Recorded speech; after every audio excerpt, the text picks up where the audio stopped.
कि वो ईरान में इस वक़्त जो इंटरनल कहीं न कहीं डिस्टर्बेंसेस है, उसका फ़ायदा उठाए, उसके लिए वो कुछ भी यानी कि financial assistance, military assistance, logistic देने के लिए वो तैयार है। कि इज़राइल में जो नेतन्याहू की गवर्नमेंट है, वो ऑलरेडी ईरान के खिलाफ वो सबसे ज़्यादा यानी कैंपेन चल रहा है। यहाँ तक कि वो कहता है कि अगर उसकी बात चले, वो ईरानियन न्यूक्लियर प्रोग्राम को ख़त्म करने की भी बात कर रहा है। अब उन्हें लगता है कि रिवॉल्यूशन के बाद 40 या 42 साल के बाद उन्हें लगता है ये उनके लिए गोल्डन अपॉर्चुनिटी है ईरान को डिस्टेबलाइज करने के लिए। जो रिवॉल्यूशनरी फोर्सेस है उनको मुकाबला करने के लिए और उनको खत्म करने की कोशिश, लेकिन ये इतना आसान नहीं है।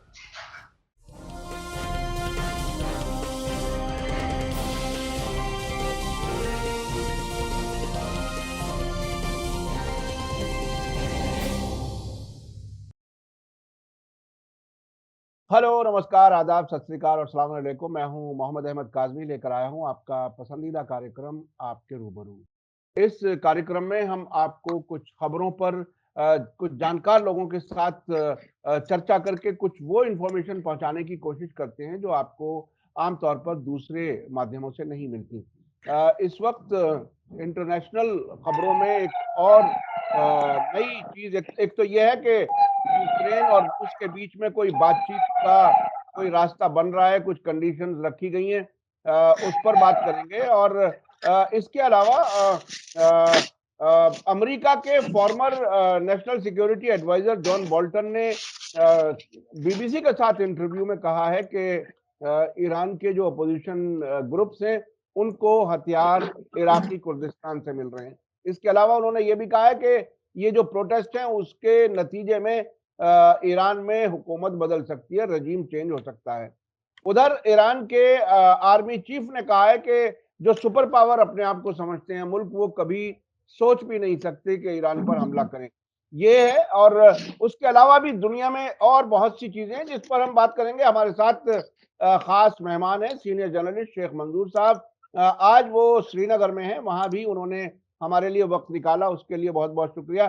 शेख मंजूर साहब, बताइए कि ये इस वक्त बिल्कुल ऐसा लग रहा है कि ईरान और अमेरिका के बीच तकरीबन आमने सामने की हो गई है, चूंकि प्रोटेस्ट्स में सीआईए के शामिल होने के बारे में ईरान ने बयानात दिए हैं और कुछ लोगों को गिरफ्तार भी किया है, ये बताते हुए कि मोसाद के या सीआईए के एजेंट्स हैं।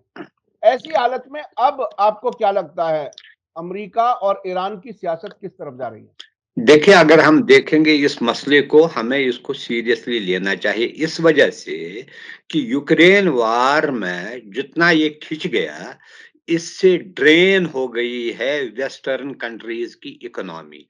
अब यहाँ तक बात बढ़ने लगी है कि जॉन बाइडेन ने खुद ही यूक्रेन के प्रेसिडेंट को कहा कि वो नेगोशिएशन शुरू करे इसके साथ। इससे पहले फॉर्मर प्रेसिडेंट ट्रंप ने कहा अगर मेरी हुकूमत होती मैं सारा एड और असिस्टेंस जो यूक्रेन को दी मैं बंद करता। आपको पता है इस वार की वजह से एनर्जी क्राइसिस कितनी हो गई है, न सिर्फ यूरोप में बल्कि दूसरे कंट्रीज में भी इसका इम्पैक्ट पड़ा है। इसके अलावा जो वीट और दूसरी चीज जो है उसका भी अफ्रीकन कंट्रीज और छोटी जो डेवलपिंग कंट्रीज में इसका भी बड़ा है, जिसकी वजह से इसकी प्राइसेस हायर हो गए हैं। यूरोपियन इकोनॉमी ठप हो गई है। अब इन्हें लगता है इस वार से हमें कुछ नहीं मिल रहा। अब उनको लग रहा है कि चलो वहां से फोकस करके हम ईरान पर आ जाएंगे। जो वहां पर जो प्रोटेस्ट शुरू हुए हैं बच्ची के मरने पर, उसको ये हवा देने लगे। अगर आप देखेंगे बोल्टन का बयान 2-3 दिन पहले आया। कल ही फ्रेंच प्रेसिडेंट ने कहा कि हमें इसके बारे में चूंकि हम ईरान को के जो है उसके हिसाब से एक्सपेंशनिस्ट डिजाइन उसको हम बढ़ने नहीं देंगे। एक तो उसके बाद जर्मनी ने फर्दर सैंक्शंस किए हैं। अब ये सारे जो वेस्टर्न कंट्रीज़ है, उनको लगता है ये इनके लिए एक गोल्डन अपॉर्च्युनिटी है कि वो ईरान में इस वक़्त जो इंटरनल कहीं न कहीं डिस्टर्बेंसेस है, उसका फ़ायदा उठाए। उसके लिए वो कुछ भी यानी कि financial assistance, military assistance, logistic देने के लिए वो तैयार है। इसके लिए और ये अहम इस वजह से भी बन गया है कि इज़राइल में जो नेतन्याहू की गवर्नमेंट है, वो ऑलरेडी ईरान के खिलाफ वो सबसे ज़्यादा यानी कैम्पेन चल रहा है। यहाँ तक कि वो कहता है कि अगर उसकी बात चले, वो ईरानियन न्यूक्लियर प्रोग्राम को ख़त्म करने की भी बात कर रहा है। अब उन्हें लगता है कि रिवॉल्यूशन के बाद 40 या ते 42 साल के बाद उन्हें लगता है ये उनके लिए गोल्डन अपॉर्च्युनिटी है ईरान को डिस्टेबलाइज़ करने के लिए। जो रिवॉल्यूशनरी फोर्सेस है उनको मुकाबला करने के लिए और उनको ख़त्म करने की कोशिश। लेकिन ये इतना आसान नहीं है। ये हकीकत है कुछ इंटरनल डिस्टर्बेंसेस होंगे, लेकिन क्या मेजॉरिटी जैसे हमने देखे बाय एंड लार्ज जो है ईरान की जो दूसरे प्रोविंसेस में सिचुएशन है, वो बाय एंड लार्ज पीसफुल है। पहले हुआ था ये प्रोटेस्ट्स रहे, जवानों में रहे, कुछ उसमें से औरतें भी उन्होंने शमूलियत की, लेकिन वो इतने लार्ज स्केल पर नहीं रहे, जो एक थ्रेट के सूरत में थ्रेट की सूरत इख्तियार करे। अब ये समझते हैं क्यों ना इस वक़्त जो भी वहाँ पर सिचुएशन है, इसका फ़ायदा उठाएँगे। ऑलरेडी उनके जो है एजेंट साहब कहिए या उनके जो वहाँ पर एक नेटवर्क काम कर रही है, उसको वो मदद करने की कोशिश क्या है। क्या वो इतनी स्ट्रॉन्ग है कि वो कन्फ्रंट कर सकेगी प्रेज़ेंट रेज़ीम के साथ? मुझे नहीं लगता है। हाँ, छोटे-मोटे डिस्टर्बेंसेस कर सकते हैं, वो ये है। लेकिन उनको खुद पता नहीं है यूरोपियन कंट्रीज़ इस वक़्त कन्फ्यूजन का शिकार है। उन्हें समझ में नहीं आता वर्ल्ड वर्ल्ड ऑर्डर जो है चेंज हो रहा है। ये जो यूनिपोलर वर्ल्ड है इसमें अब जो वो नहीं रहा। इसमें नए-नए प्लेयर्स आने लगे हैं, जो उनके लिए थ्रेट साबित हो रहा है। हाँ, एक्सेप्ट किया है खुद ही यूएस एडमिनिस्ट्रेशन ने कि चाइना उनके लिए सबसे बड़ा थ्रेट के तौर पर इमर्ज हो रहा है। और रूस ने भी एक किस्म से हालाँकि उनको नुकसान भी बहुत हुआ है, लेकिन जो उसने यूक्रेन में 8 महीने के दौरान जो किया है, बेसिकली उसने सारे वेस्टर्न कंट्रीज़ के खिलाफ ये वार लड़ी। कि it was not confined to Ukraine. Ukraine का मसला होता तो वो 1 महीने के अंदर ही खत्म हो जाता। यूक्रेन तो अब शैम्बल्स में है, पूरी तरह तबाह है। उसको जितनी मदद वेस्टर्न कंट्रीज़ ने दी, कल में, दिर में, सुख ने, मिलिटरीली हिसाब से दिया और फाइनेंशियल जो सपोर्ट दिया है। यहाँ तक कि अब अमेरिका ने ये भी कहा हम वो ज़्यादा नहीं कर सकते हैं इसको फाइनेंशियल सपोर्ट, क्योंकि अपनी प्रॉब्लम्स पैदा हुई है। ये हकीकत है कि यूरोप को भी अब समझ में आने लगा है कि वो ज़्यादा देर कब तक इस वार को सस्टेन कर सकेंगे। अल्टीमेटली उन्हीं को नुकसान हो रहा है।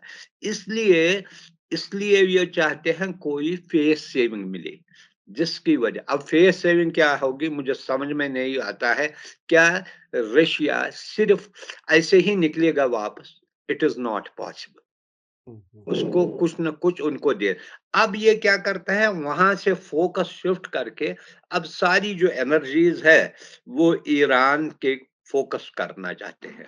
वो समझते हैं शायद रेजिम जो है वीक है, इस पर इस वक़्त अगर कोई मारे इस वक़्त ज़्यादा दबाव डाले, हो सकती है। लेकिन मुझे नहीं लगता जो 42 साल में कई बार ऐसी कोशिशें की गई है। सिस्टम जो है सिस्टम स्ट्रांग है। ये है कि इसमें कहीं न कहीं चिंक्स होंगे, लेकिन सिस्टम इतना स्ट्रांग है, I think they would be able to withstand this pressure also. हुँ, हुँ। अच्छा एक इस बीच में बड़ी दिलचस्प एक ऑडियो लीक हुई है बीबीसी की जर्नलिस्ट की हाँ, राना रहीमपुर। हाँ, वो अपने पेरेंट्स से बात कर रही हैं तेहरान में और ये कह रही हैं कि ये वेस्टर्न कंट्रीज जो है वो ये चाहते हैं कि ईरान को डिवाइड कर दें, डिसइंटीग्रेट कर दें और ये अगर ईरान में लेडीज का मूवमेंट कामयाब हुआ तो इसका खतरा सऊदी अरब को ज्यादा होगा। वो इस किस्म की चीजें लीक हुई हैं। आपको क्या कुछ लगता है? वो बल्कि बाद में उसने कंफर्म किया कि हाँ ये मेरी आवाज है और क्या मैं अपनी पर्सनल बात भी नहीं कर सकती, ऑफ एयर सच तो यही है। तो आपको कितना खास तौर पे ईरान इंटरनेशनल एक टीवी है जो सऊदी अरब की फंडिंग से लंदन से चलता है, उसके बारे में उन्होंने कहा कि सारे डायरेक्टर्स ने ये कह दिया कि ईरान में जितने भी अपोजिशन लीडर्स हैं उनके साथ इंटरव्यू करो टेलीविजन के। तो ये मीडिया का खेल कितना है जो ईरान वाले प्रोटेस्ट में क्या कुछ है? देखिए, जब भी कहीं कोई कैंपेन चलानी होती है, उसमें मीडिया का सबसे पहले मीडिया ही सामने आता है। वही खबरें देता है, प्रोजेक्ट करता है, लार्जर देन लाइफ जो प्रोजेक्ट करता है पिक्चर किसी चीज़ की, जो एक माहौल बनाता है, उस चीज़ को इंटरनेशनल अटेंशन डाइवर्ट करने के लिए, फोकस वहाँ पर करने के लिए। ये मीडिया का हमेशा ये रोल रहा है।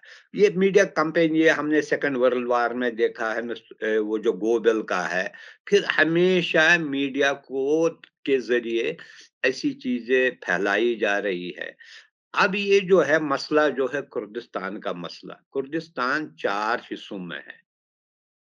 पहले एक तो इराक में, टर्की में, सीरिया में, ईरान में। ईरान का जो पार्ट है, by and large it was peaceful as compared to other 3 parts of Kurdistan. सबसे ज़्यादा इराक में इसकी प्रॉब्लम रही। और अगर आप देखेंगे सीरिया में जब वहाँ पर सिविल वार शुरू हुआ, तो उसी इलाके से शुरू किया गया। अब ये प्रॉब्लम टर्की के लिए भी बन गया है, क्योंकि टर्की भी कहता है कि उसके लिए जो कुर्दिस्तान एरियाज़ है, जहाँ अभी भी शायद अमेरिकन मिलिट्री का कुछ प्रेज़ेंस है वहाँ पर, उस पर वो समझता है ये उनके लिए खतरा। यहाँ वो चूँकि ये लड़की कुर्द थी, इसलिए वो चाहते हैं इस सेंटिमेंट को उबारने के लिए और एक उनको ये शायद फीलिंग देने के लिए कि हम यूनाइटेड कुर्दिस्तान के बारे में कुछ आगे बात चलाएंगे। हुँ, लेकिन इसमें 4 कंट्रीज इन्वॉल्व है, हुँ, इतना आसान नहीं है। जब सदाम हुसैन की रिजीम भी था, तो उस वक्त भी जो अगर बरज़ानी एक था हुँ, हुँ। न, और दूसरे थे। मसूद बारज़ानी। हाँ, उस वक़्त भी ये कोशिश की जा रही थी कि वहाँ पर एक किस्म की रेज़िस्टेंस दी जा रही थी। उनको जब उसकी हुकूमत डिसलॉज हो गई, उसके बाद किसी हद तक पैट्रोनाइज़ किया वेस्टर्न कंट्रीज़ ने उस कुर्द लीडरों को। लेकिन क्या कोई कंट्री 4 कंट्रीज़ है, क्या कोई देने को तैयार होगा? ये बहुत मुश्किल क्वेश्चन है। इसलिए ये चीज़ें चलेंगी, कुछ देर चलेगी, इससे थोड़ा बहुत इकोनॉमिक प्रॉब्लम, सैंक्शंस फर्दर लगे हैं, उससे फर्दर कॉम्प्लिकेट हो जाएगी। लेकिन किसी मुल्क में रिजीम चेंज कराना, ख़ासकर जहाँ ईरानियन एक सिस्टम है, इसमें ये बहुत डिफ़िकल्ट बात है। ये अच्छा, ये इस कुर्दिस्तान का ज़िक्र जॉन बोल्टन ने भी किया है। उन्होंने ये कहा है कि वहाँ से ईरान के अपोज़िशन ग्रुप्स को हथियार मिल रहे हैं और हाँ, हमें याद है कि अभी कुछ महीने पहले ईरान ने भी कुर्दिस्तान के अर्बिल में मोसाद के एक सेंटर पर हमला किया था रॉकेट से। तो ये कुर्दिस्तान खास तौर पर जो इराक वाला हिस्सा है जो 2003 के बाद में रिलेटिवली अपने आप को ज्यादा आजाद महसूस करता है और इजराइल और अमेरिका से भी ताल्लुकात बज़ाहिर बगदाद से कहीं ज्यादा उनके हैं। तो आप इसको क्या कुछ समझ रहे हैं? कैसे आगे क्या प्ले अप हो सकता है कुर्दिस्तान वाला मामला? देखिए ये जैसे मैंने पहले भी कहा, ये एक वीक लिंक है। जहाँ से इन्फिल्ट्रेट कर रहे हैं या आर्म्स एम्यूनिशन सप्लाई कर रहे हैं। लेकिन उसको एक हिस्से से जोड़कर सारे कंट्री में इसको फैलाना जो है वो बहुत चैलेंजिंग जॉब है। ये एंड दूसरी बात, नेचुरली ईरानियन रिजीम भी उसका क्लोजली एक एनएसए, जो फॉर्मर एनएसए ने जो बात की, क्या ईरानियन को ये पता नहीं होगा? वो भी इसके बारे में फुल्ली अवेयर होंगे, अलर्ट होंगे, और इसको कैसे काउंटर किया जाएगा इसके बारे भी they must have evolved some strategy for it. ऐसा नहीं है। लेकिन ये है कि कहीं न कहीं, कहीं नेटवर्क जो है इंटरनेशनल एजेंसीज़ की, वो कहीं न कहीं एक्टिव है, जो मैं पहले भी कहता हूँ। हुँ, हुँ। उसको एलिमिनेट करने का ये इनके लिए भी, ईरानियन रिजीम के लिए भी ये बेस्ट मौका है। क्योंकि अगर इस वक़्त किसी हद तक अगर वो कवर्टली कर रहे थे ऑपरेशन, अब ओवरटली वो कर रहे हैं ऑपरेशन। इस वक़्त वो आइडेंटिफ़ाई भी हो जाएँगे। इसलिए एक किस्म से ये जो है, जो वेस्टर्न कंट्रीज़ जो कर रहे हैं इन कोलैबोरेशन विद इज़राइल या दूसरी कंट्री से करेंगे, जो उनके एलिमेंट्स वहाँ पर काम कर रहे हैं। इस जो रेजिस्टेंस को बढ़ाने के लिए वो अब ओपनली आएँगे। तो इससे एक आइडेंटिफिकेशन होगी कौन-कौन से ये जो है एलिमेंट्स है, फोर्सेस है, जो ईरान को डिस्टेबलाइज़ करने की कोशिश कर रहेंगे।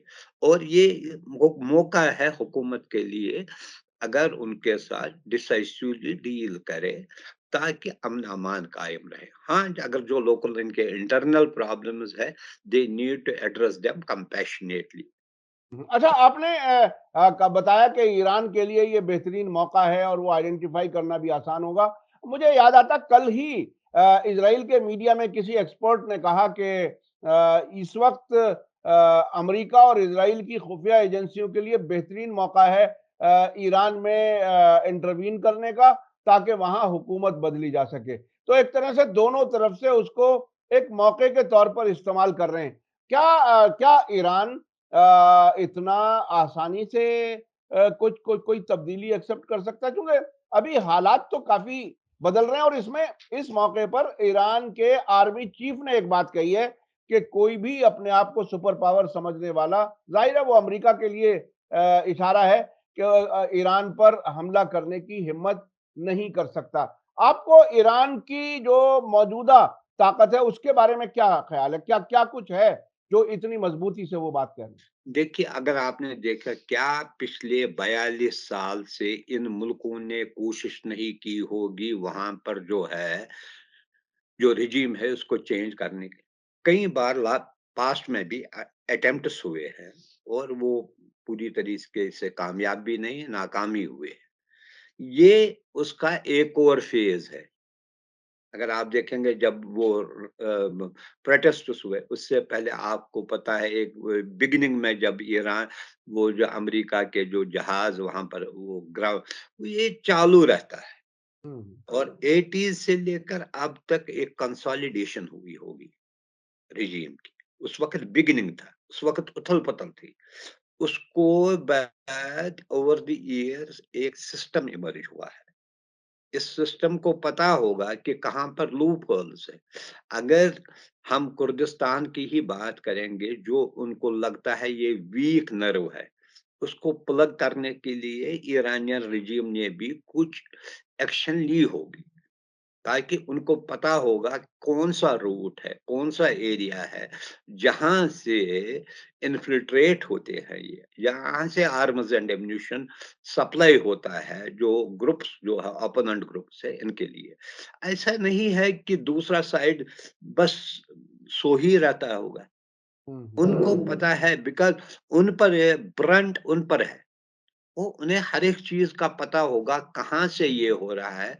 जैसे आपने कहा, उन्होंने पहले ही एक जो सेंटर था, उनको बस्ट किया, उसको ख़त्म किया।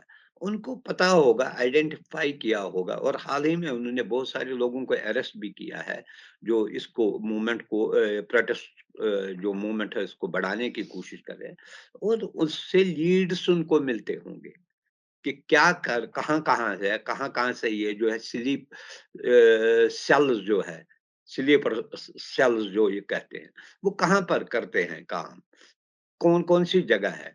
ऐसा नहीं है कि टोटली इसको यहाँ जो है, ईरान ने उस वक़्त 8 साल का वार जो है इराक के साथ लड़ा और फिर भी स्टेबल रहा। इसकी यूनिटी, इंटीग्रिटी, सॉवरेनिटी बरकरार है। उसके बाद सैंक्शंस का दौर रहा। उसके बाद न्यूक्लियर पर जो उन पर प्रेशर आया, उतना आसान नहीं है जितना कुछ लोग वेस्ट में ये समझते हैं कि हम किसी को आर्म्स देंगे। इतनी आप देखिए, यही देखिए यूक्रेन की कंडीशन देखिए, इतने $50 बिलियन के आर्म्स एम्यूनिशन देंगे। अब वो कहते हैं उसको आप उनसे बात करो। क्या बात करें? किस चीज़ पर बात करें? लेकिन क्या अब ये चीज़ें आसान है। या अगर आप $100 मिलियन का देंगे आर्म्स एम्यूनिशन, क्या और वो भी is it possible to dislodge Iranian government simply by arms ammunition worth $100 million? ऐसा अच्छा आसान अच्छा, यूक्रेन जंग में भी ईरान के ड्रोन्स के बारे में काफी चर्चा रही है कि ईरान के ड्रोन्स जो हैं वो बहुत ही खतरनाक साबित हुए।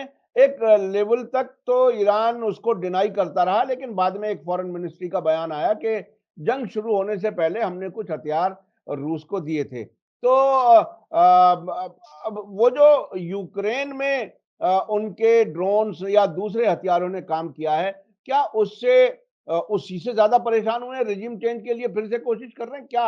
अगर इसको हम कनेक्ट करके देखें, कहीं कोई कनेक्शन है इसका? नहीं, देखिए वो भी एक जो है जो हालाँकि ये सारे एक्सपर्ट सिक्योरिटी एक्सपर्ट्स की ये राय है, जो ईरानियन ड्रोन्स है वो डेडली साबित हुए। ख़ासकर जो रशिया ने यूक्रेन पर जो बहुत सारे इंस्टॉलेशंस पर जो हमले किए, उसमें वो डेडली साबित हुए हैं। ये है एक हकीकत है। लेकिन इनको ये भी पता है कि रशिया और ईरान एक-दूसरे के बहुत करीब है। वो चाहते हैं। वो भी एक किस्म का उनको ये है कि वहाँ पर इस रीजन में जो है, वो इनके लिए इन्फ्लुएंस उनका इन्फ्लुएंस कम हो रहा है। इसलिए वो उसका भी तोड़ करना चाहते हैं। वो चाहते हैं कहीं न कहीं फुटहोल्ड मिले। अब कहाँ पर मिलेगा? आप देखिए एक तरफ सीरिया है, दूसरी तरफ इवन इराक भी जो है, इतना होते हुए भी वहाँ पर ये पूरी तरीके से सेटल नहीं होते। वहाँ पर भी रेजिस्टेंस, फिर ईरान है, फिर रशिया है, टर्की भी एक कभी इनके साथ होता है, कभी उनके साथ और वो भी अपनी जो है इंटरेस्ट की बात चल रहा है। अब गल्फ कंट्रीज़ में भी थोड़ी बहुत चेंज आई है। ये इनके लिए नए जो है चैलेंजेस हैं और अभी तक इनमें क्लैरिटी नहीं आई है, वो किस तरीके से अपने आप को रिपोज़िशन करे इस सिचुएशन में। ये एक बहुत बड़ा चैलेंज है। अच्छा, इसी तरीके से आप देखिए साउथ एशियन रीजन में भी, इनका जो है, वो जो पहले इनकी फ़र्मनेस होती थी, आप देखिए ईस्ट से लेकर वेस्ट तक, हर एक जगह इन्हीं का ही बोलबाला होता था। अब वो बात नहीं रही है। अब इनके अपने प्रॉब्लम्स आ रहे हैं और आज जो इलेक्शन है इसमें लगता है डेमोक्रेटिक पार्टी जो है वो कंट्रोल खो डालेगी कांग्रेस का भी और सेनेट में भी कहते हैं एक आध सीटें उनको कम हो जाएगी। तो इसका मतलब जो दूसरा आदमी है उसका क्लियर विजन है। वो वार के वो उसने कहा कि मुझे क्या उसमें वो पहला आदमी था जिसने कहा मुझे अफ़गानिस्तान के क्या है, हमने इतना पैसा खर्च किया वहाँ पर, किस लिए किया? वो इसने यूक्रेन के वार में हम क्यों पैसा देंगे? ये इनका जॉब है। उससे एक सिग्नल जाती है। अगर उसकी पार्टी ने रिपब्लिकन पार्टी ने गेन किया है, एक तो वो दिखा रहे हैं उसका होल्ड कितना पावरफुल होगा और आइंदा जो इलेक्शन होने वाला है, प्रेसिडेंशियल इलेक्शन उसमें उसके जीत के चांसेस ज़्यादा बढ़ जाएँगे। जो वेस्ट वेस्टर्न कंट्रीज़ को ख़ासकर, उसके ज़माने में उसने वेस्ट को एलिनेट किया था। वो नाटो से निकला, वो उसके साथ कोई ताल्लुक नहीं रखा। वो कहता मैं क्यों पैसे दूँगा यूरोपियन सिक्योरिटी के लिए, इनका जवाब है अपने पैसे नहीं हमसे पैसे लेते हैं सिक्योरिटी।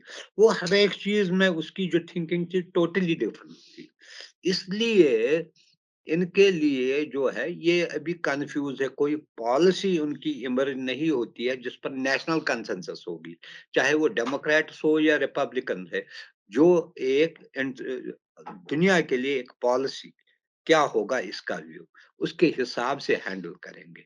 वहाँ पर अब हमने देखा जब से ट्रंप आया है, ट्रंप की एक पॉलिसी होती है, बाइडेन की दूसरी पॉलिसी। अब जब दूसरे ममालिक में, चाहे इंडिया, पाकिस्तान, दूसरे, अगर रिजीम चेंज भी होती है, पॉलिसी, नेशनल सिक्योरिटी इश्यूज पर या फॉरेन पॉलिसी में कोई बड़ी चेंज नहीं आ रही है। ये अब उनके लिए वहां पर एक प्रॉब्लम है, वो समझते ही नहीं है इस मसले को कैसे हल कर। अब ये उधर हाथ मारते हैं, इधर हाथ मारते हैं, यहाँ कभी किसी के साथ सॉफ्ट होते हैं, कभी किसी के साथ हार्श होते हैं, लेकिन ये कोई सॉल्यूशन नहीं है इश्यूज को हल करने के लिए। अच्छा, इसी इसी दरमियान एक वॉल स्ट्रीट जर्नल ने एक खबर छापी हाँ, कि सऊदी अरब के इंटेलिजेंस चीफ ने अमेरिकन इंटेलिजेंस को बताया है कि ईरान हम पर हमला कर सकता है अपने यहाँ की प्रॉब्लम्स को डिविएट करने के लिए। वो ये स्टोरी क्या कुछ? लगता है, वो स्टोरी जो है मेरे ख्याल में उसमें ऑलरेडी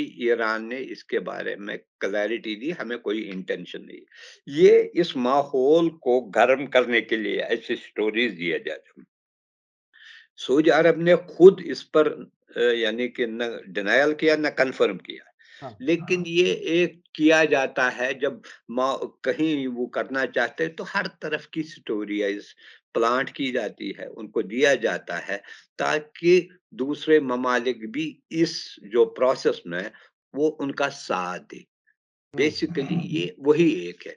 वरना इसमें अभी तक एक तरफ तो सऊदी अरबिया और ईरान के दरमियान बातचीत चल रही है। यहाँ तक कि ये भी तय हुआ था कि foreign ministers of two countries will meet somewhere in Iraq में बात चल रही थी। और ये भी है डिप्लोमेटिक रिलेशंस को रेस्टोर करने की भी बात है।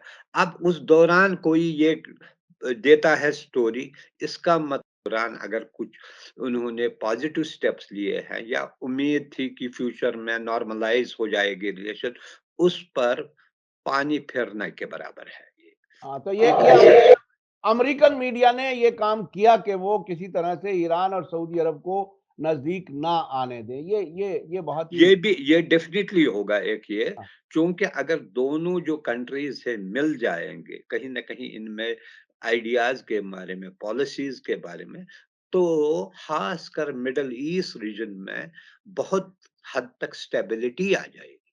हुँ। क्योंकि यही जो दो जो जो मेजर, वो नहीं चाहते, जो वो नहीं दो चाहते। यही जो है जो मेजर पावर्स है इस रीजन में, हुँ, और इस पर बड़ा इन्फ्लुएंस रखते हैं।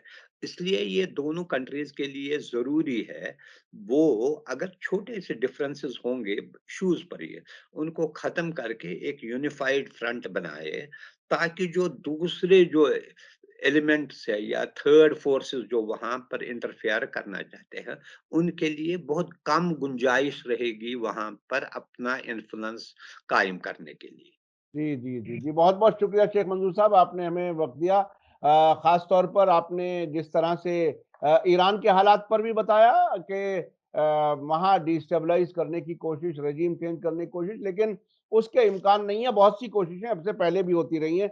आपने ये भी बताया कि अब अमेरिकी प्रेज़िडेंट जो बाइडेन खुद ज़ेलेंस्की से कह रहे हैं कि अब रूस से बात करो। यानी ऐसा लगता है कि वो वेस्टर्न मुल्कों की इकोनॉमी और ख़ास तौर पे जो वो मदद दे रहे थे, अब उसे वो आगे देने की हालत में नहीं है। इस तरफ सऊदी अरब और ईरान के बीच जिस तरह से अमरीकी मीडिया में खबर दी गई, वो आपने बताया कि वो इस तरह की स्टोरीज़ हालात ख़राब करने के लिए या टेंशन बढ़ाने के लिए की जाती हैं।